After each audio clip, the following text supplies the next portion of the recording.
দক্ষিণ ভারতের সেই ব্রাহ্মণ গীতা পাঠ করছিলেন সেদিন, আর শ্রীমান মহাপ্রভু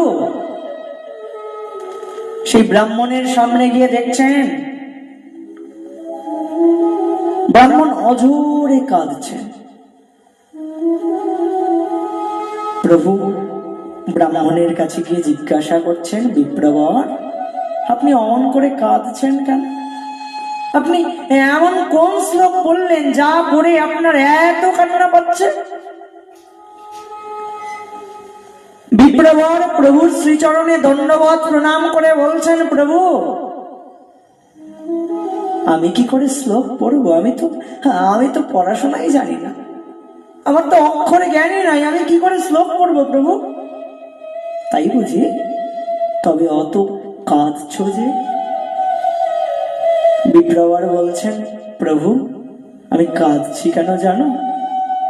অক্ষর জ্ঞান তো আমার নাই, কিন্তু আমি এই যে গীতার ওপরের যেই ছবিটি না, আমার ভগবান অর্জুনের রথের সারথি হয়েছেন, এই চিত্রটা আমি যতবার দেখি ততবার আমার কান্না পায়, ততবার আমি কাঁদি। আমি আমার ভগবানের ভক্ত বাৎসল্য দেখে কাঁদি জানো।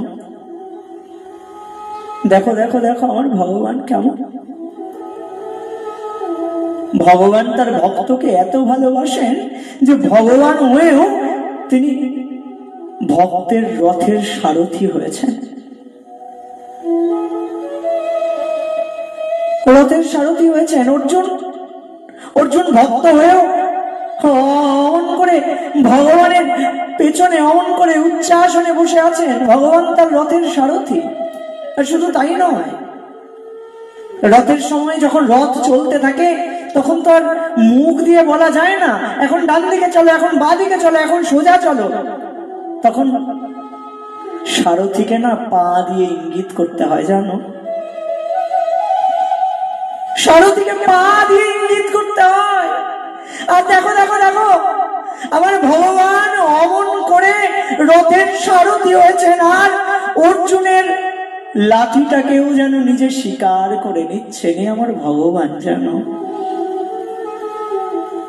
ভগবানের ভক্ত বাৎসল্যতা, আমি কাঁদছি। ভগবানের অমন ভক্ত বাৎসল্যতা দেখে আমি কাঁদছি। ভগবান তার ভক্তকে কত ভালোবাসেন এটা যতবার আমি মনে করি ততবার আমি কাঁদি, আমার কান্না পায়। আমি কিছুতেই কান্নাকে ধরে রাখতে পারি না জানো, কাঁদছি আমি।